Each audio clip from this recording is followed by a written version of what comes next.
Welcome to the History of North America. I'm Mark Vinette. Join me as we conclude our search for the first non-Indigenous explorers to reach North America in this special Backtrack miniseries. Let's elaborate on a topic briefly mentioned in one of our earliest episodes, involving an intriguing theory about a Chinese fleet arriving in North America in 1421. Laszlo Montgomery of the China History Podcast shares with us his views on this fascinating theory. The 7 voyages of Admiral Zheng He that took place between 1405 and 1433. This 7th and final voyage, Zheng He's swan song, was going to be grand in scale. 300 ships, 27,500 men. Zheng He knew this was going to be his last voyage to sea, and he might not make it back.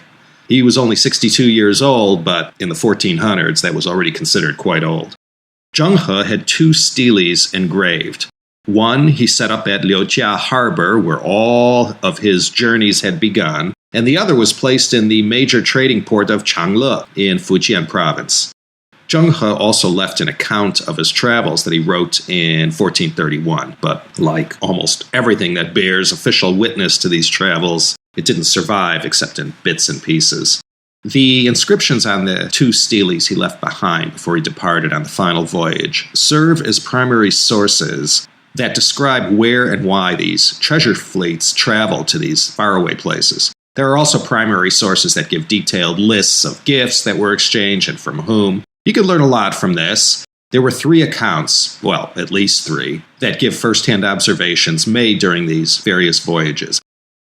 As for the other book, 1434, Gavin Menzies says an astronomer from Florence, Paolo de Toscanelli, had sent to Christopher Columbus 2 letters and a map that essentially serves as the playbook on how to take a shortcut to India by crossing the Atlantic. Toscanelli claims he got all this information from a visiting Chinese envoy in Venice. So the deal with Gavin Menzies' second book, and I won't dwell on it as much as the more famous first effort, is that Chinese from Zheng He's fleet sailed to Venice, Florence, and the Papal States, and brought all these maps, all these works of intellectual pursuits by Chinese scientists and inventors, and handed them off to their counterparts there, and you guessed it, this veritable gold mine of information brought to Europe by the Chinese provided the spark that filled in a lot of missing blanks that led to a spike in the knowledge pool in southern Europe. Now, to do this, the treasure fleet of Zheng He, rather than taking the long way, sailing around the Cape of Good Hope, they passed through a certain canal that linked the Red Sea with the Nile River. Like everything else associated with Gavin Menzies' books about Zheng He, you can get asphyxiated by all the smoke present. But alas, no fire. Not anywhere. Just a bunch of conclusions made on arguable data. The existence of this Red Sea, Nile River canal is strongly denied by scientists lined up on the other side of Gavin Menzies. By the way, Menzies maintains that Zheng He did not visit Hormuz, that Hormuz was a nothing place back in that time, and that where the fleet actually went was to Cairo, one of the Muslim world's greatest centers of learning, not to mention a great center for the trade in perfumes, spices, and gold. And it wasn't just that China transferred all this knowledge to the West. It was the timing that mattered. Europe was now emerging from the Dark Ages. 1517, when Luther nailed his 95 Theses on the door in Wittenberg, isn't too far away. The whole of Europe is on the cusp of great things when this incredible volume of knowledge from the Far East was hand-delivered to Italian scholars and officials. So that's the main premise for the second book, that it was the knowledge transferred from the Chinese during the 7th voyage of Zheng He that left Nanjing, January 19th, 1431, that greased the skids, that allowed the breakthrough that led to the Italian Renaissance. And on board one of these vessels were all 50 million characters of the Yongle Dadian, the Yongle Encyclopedia, the greatest compendium of human knowledge ever assembled to date. In this great work, of which very little survives to this day, contained the entirety of everything the Chinese had figured out in the past 2,000 years. Handing off the Yongle Encyclopedia to the Venetians probably would have been all that was necessary to light the rocket underneath the European Renaissance. Besides this, Zheng He's ambassadors brought nautical charts, maps, and navigational tools that allowed European scientists, naturalists, and explorers to take a great leap forward in their accumulation of knowledge. On this trip, the matter of figuring out longitude was perfected. Remember, it was Admiral Yang Qing who made the initial studies and provided a base to work from. So Menzies maintains unequivocally that Zheng He's navigators had been able to calculate latitude within 30 miles and longitude to within 3 degrees. Armed with this kind of knowledge, what Columbus achieved was not nearly as incredible as if he didn't have him. Now this time it's Admiral Hongbao who gets the orders from Zheng He, who was already at the end of his life. Rather than dying in Calicut, Menzies suggests that around 1433, Zheng He vanished and in fact sailed on to North America and settled somewhere in Asheville, North Carolina, home of the Vanderbilt Mansion. Sometime in 1433, Zheng He was ailing from some unknown chronic illness. He couldn't go on with the rest of the fleet and stayed in Calicut where he died. The voyage back to China would take 3 months, so taking his body back was out of the question. Therefore, Zheng He was buried at sea near Calicut with full honors. Some say this ceremony took place near Semarang between Jakarta and Surabaya on the island of Java. An elaborate tomb was built on the southern outskirts of Nanjing near Bull's Head Hill or Niushou. Inside this tomb is a lock from Zheng He's braid and a pair of his shoes.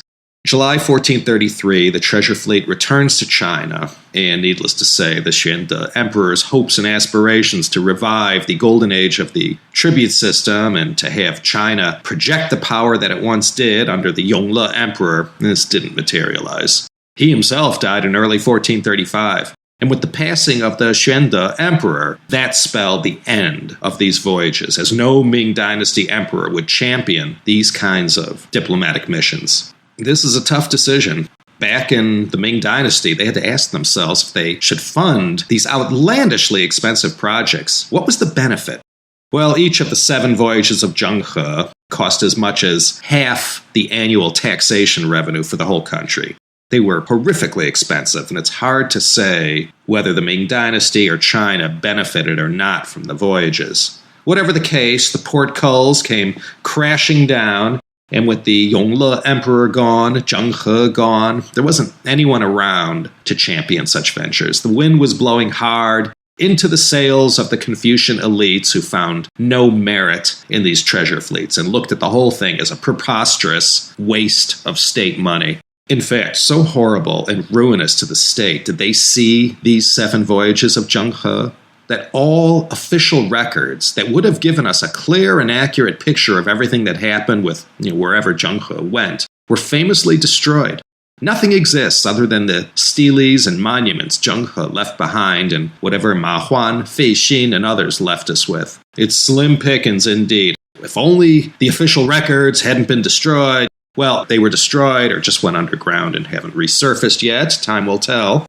Not having any of these official primary source documents really hampers our efforts to know more about the exact details concerning China's role in the region. And in the case of Gavin Menzies' 2 books, we can't know for sure about any other worlds that may have been visited by the fleet between 1421 and 1434. And the way things panned out in China, the whole age of unfettered regional trade between all points between Nanjing and East Africa just petered out, and from about the 1550s onward, China began their long period of isolation, right at the exact moment that things were just starting to take off in Europe. As China was winding things down, Prince Henry the Navigator was just getting started.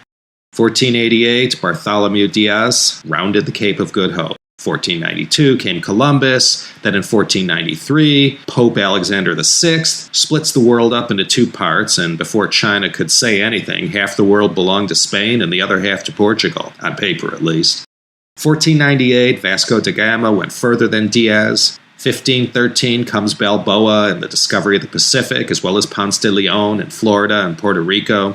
1519, Magellan begins his attempt to circumnavigate the world. 1527, Cortez goes dancing across the water with his galleons and guns. And while all of this is unfolding, China is no longer in the game. Their sights are facing inward and also to the west. The age-old problems of yore were still giving the same headaches that had troubled the Han Chinese since the time of the Zhou kings. In order to keep these guys out of China proper, the Great Wall will be put back into working order until it just becomes another Maginot Line. The ruins we see today of the Great Wall are mostly all from the time of the Ming Dynasty renovations. These came much later after Zheng He. We all know what happens. Zheng He goes and primes the pump and gets everything nice and ripe for the Portuguese and later the Dutch to just go in and plunder these places along the Western Ocean and the Spice Islands. And although there were some minor battles where Zheng He went in and took sides against one king or sultan over another, the record clearly shows, and today China boasts about this, they always came in peace. They didn't go in like the Portuguese, who left a legacy of war and colonialism in its wake, later replaced famously by the British in the late 18th and 19th centuries. Based on the historical record, no one could point any fingers at China for being an aggressor. Talk about, with great power comes great responsibility. China at one time, during this period of the early Ming Dynasty, when everything was so perfect and China enjoyed economic, cultural, and military might that was at the time unsurpassed in all the world. And they used this might peacefully to promote China's name and splendor. And no matter whether the Yongle Emperor did this for China's glory or for his own, either way, it made a memorable impression and caused a very noticeable ripple that led to the advancement of mankind. Join me next time as we resume our regular series narrative. I'm Mark Vinette, and I hope you're enjoying the ride.